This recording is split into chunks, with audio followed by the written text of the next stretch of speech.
So, you've got this dream, haven't you? You're picturing yourself strolling through ancient cobbled streets, grabbing a coffee in a bustling Roman piazza, or maybe cycling alongside the canals of Amsterdam, studying in Europe. It sounds incredible, right?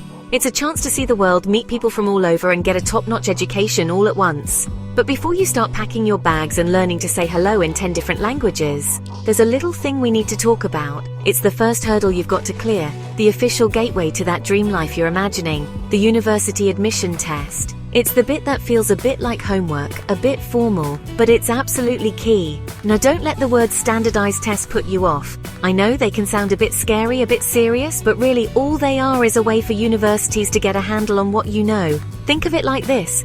Thousands of students from all corners of the globe are applying for the same limited spots.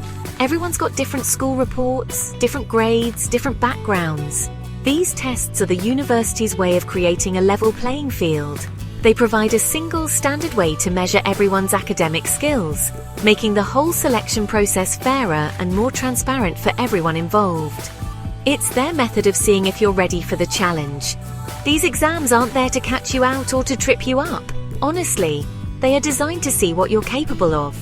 They test your critical thinking, your problem-solving abilities, and your knowledge in specific subjects that you'll need for your chosen course. It's a chance for you to show them what you've got, to prove that you have the academic muscle to not just survive, but to thrive in a demanding university environment. When you pass one of these tests, you're not just ticking a box. You're sending a clear signal to the admissions team that you are prepared, you are serious, and you are ready for the adventure ahead. So let's reframe this. This test isn't a barrier. It's a stepping stone. It's the first concrete step you take on this exciting journey. It's your golden ticket. Getting through it successfully is what turns that daydream of studying abroad into a real achievable plan. It's the part of the story where you put in the hard work so you can enjoy the incredible reward later on. And I'm here to walk you through how you can tackle it head on, with a solid plan and a bit of confidence. You've got this. Let's figure out how to get you over that first hurdle, and on your way to Europe. Alright, let's get down to the nitty-gritty. What are these tests actually? It can feel like a confusing alphabet soup of acronyms, but it's simpler than it looks. The exact test you'll need to take really depends on where you want to go and what you want to study. For many English-speaking programs across Europe, especially in places like the Netherlands or Scandinavia, you might see the SAT or ACT pop up. These are the big American tests, but they've gone global. They test your general reading, writing, and maths skills, giving universities a broad picture of your academic readiness. They're less about what you've memorized and more about how you think. Then you've got the national exams, which are a whole different ballgame. If you're aiming for a spot at a prestigious university in Germany, you'll hear a lot about the Abitur. It's the German University Preparatory School Leaving Qualification. It's incredibly thorough, covering a wide range of subjects in great depth. Similarly, if your sights are set on the UK, the A-levels are the gold standard. You typically take 3 or 4 subjects that are directly related to your desired university course. And your grades in these are what admissions tutors will look at most closely.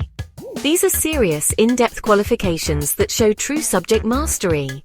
Beyond these big names, many countries and even specific universities have their own unique entrance exams.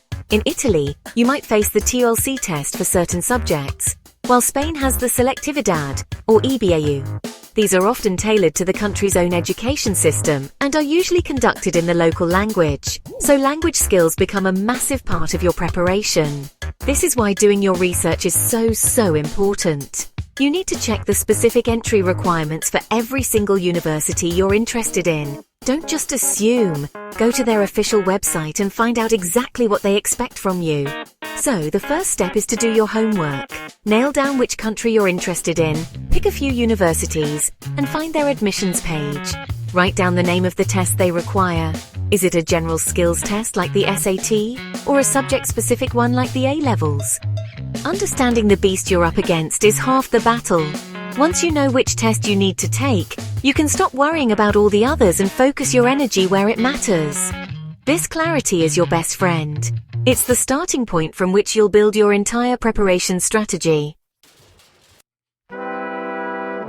Okay, so you know which test you need to conquer. Fantastic! Now let's talk strategy. You wouldn't run a marathon without a training plan, and you shouldn't tackle these exams without one either. The first thing you need to do is create a realistic study schedule. Get a calendar and work backwards from the test date. Block out specific times for studying each week. Be honest with yourself. Don't say you'll study for 6 hours every night if you know you've got other commitments. It's better to schedule 3 focused 2-hour sessions a week and actually stick to them, rather than creating an impossible plan and feeling rubbish when you can't keep up. Next up, you need to gather your weapons. I'm talking about study resources. The good news is there's a ton of great stuff out there. Start with the official websites for the tests, the College Board for the SAT, for example, or the exam boards for A-levels. They always have official practice materials, and these are pure gold because they show you exactly what to expect. Then look for reputable guidebooks, online courses, and maybe even a tutor if there's a subject you're really struggling with. A friend of mine who aced her test swore by using online forums to swap tips with other students. It made her feel less alone in the process. Once you have your schedule and your resources, it's time for the most important part: practice. You have to do timed, full-length practice tests. It's not enough to just read the material, you have to simulate the real experience. This does 2 things. First, it builds your stamina. These tests can be long and draining, and you need to be able to stay focused for hours. Second, it helps you understand the timing. You'll quickly learn which sections you fly through and which ones eat up the clock. After each practice test, spend just as much time reviewing your answers, especially the ones you got wrong, as you did taking the test itself. And while you're deep in study mode, don't forget to look after yourself. Seriously, your brain works better when your body is happy. This means getting enough sleep, eating proper meals, and taking breaks. Don't just chain yourself to your desk. Go for a walk, listen to some music, chat with a friend. This isn't about being lazy, it's about preventing burnout. Think of it as strategic resting. A short break can help you come back to your studies feeling refreshed and ready to focus again. Managing your stress is just as crucial as memorizing formulas or vocabulary. It's all part of the same game plan. The big day is finally here. All that hard work has led to this moment. The key now is to stay calm and be prepared. The night before is not the time for a last-minute all-night cramming session. That will do more harm than good. Your brain needs rest to consolidate everything you've learned. So do a light review if you must, but then put your books away.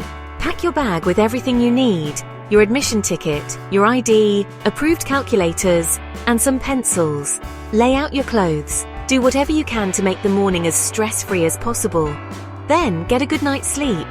Aim for at least 8 hours. On the morning of the test, start your day right. Eat a proper breakfast.